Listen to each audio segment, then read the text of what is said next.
join us for what is sure to be an extremely violent contest. A casket match between the Dollar General Abyss, and coming down to the ring at this time, his opponent, apparent Emerald Lagasse fan, Bam. Bam is accompanied to the ring by a manager whose gender I am completely unsure of. Judging by ring attire alone, the only thing I can ascertain is that the individual looks either like a guy on lockup that's trying to look like a girl, or a girl on lockup that's trying to look like a guy. As the referee kicks the wash tub under the ring and hangs his laundry on one of the turnbuckles, Bam is inspecting the casket that either he or his opponent will end up at the conclusion of this contest, or one of the fans if they prematurely expire from boredom. Bam, attired in a Carhartt jacket that from my vantage point appears to be full of holes, is circling the ring contemplating the fate that awaits him in this match.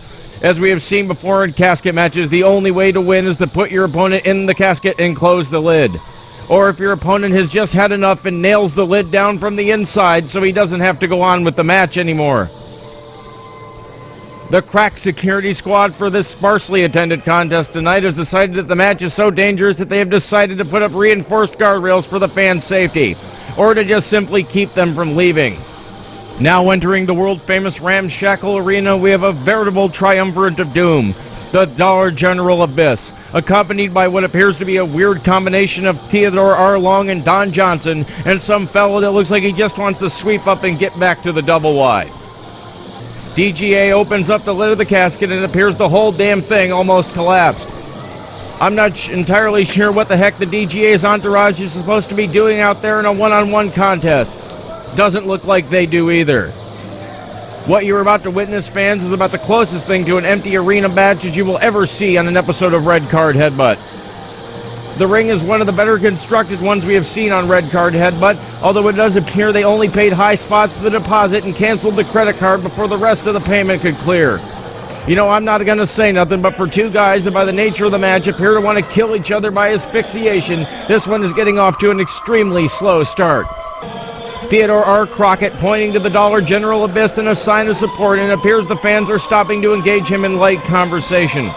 The one gentleman he is speaking to is either asking him for his money back or saying something about the radiator fluid shooting out of the bottom of Bam's 84 LeBaron in the parking lot.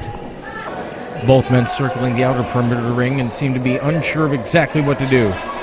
Frank in the truck, could you send one of the new guys down there to tell them that one of them has to be sitting down for it to be considered a proper game of Duck, Duck, Goose?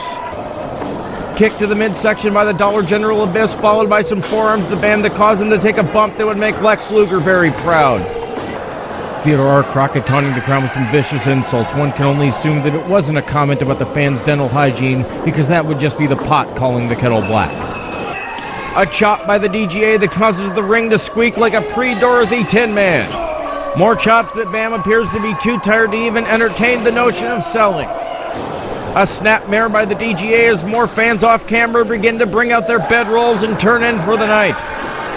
Dollar General Abyss signals for the referees to open the lid of the casket. Perhaps he realizes this is going to be the shits and wants to take it home early.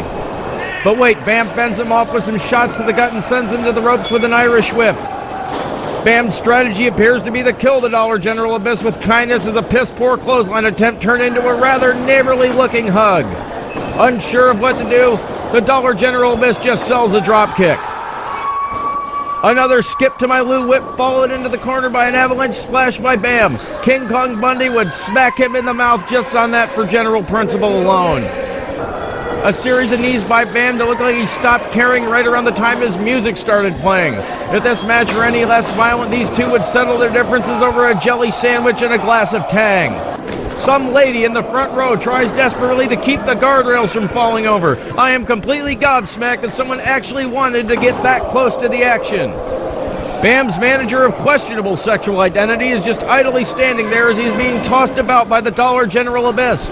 I wouldn't have anything to do with this one either had I not lost a bet on a squirrel race against the owner of Bill's Powder Blue Emporium. Want to look like you jumped out of a 1970s time warp? Then come on down to Bill's where they will powder the shit out of your blue. God, I could really use a hot dog right now, but I don't have my malaria pills with me, so I'm not taking any chances in this building. Off camera, we can see the officials mulling over the idea of finding a deck of cards so they have something to keep them busy while this crap just continues on. Unprotected chair shot to the base of Bam's skull. Let me just say for a second, I don't condone that kind of use of a chair even in a casket match. I personally don't condone anything that has happened since they got into the ring, but that's really not my place to say. Bam awkwardly hits the ropes as the Dollar General Abyss nails a spine buster that Arn Anderson would straight up kill a man for even trying to call a spine buster. I've seen people hit in the back with pillows with more force. Both men are laying flat on the canvas. We're just about out of time, but we assure you people the tape machines are rolling, and we will bring you the conclusion of this contest next time on Red Card Headbutt, whether you want us to or not. Since both guys appear to be completely bald, the lice covering the ring seems not to be a problem for either one of them. We'll be back next week with the conclusion of this contest. Until next time, we'll see you from the Ramshackle Arena.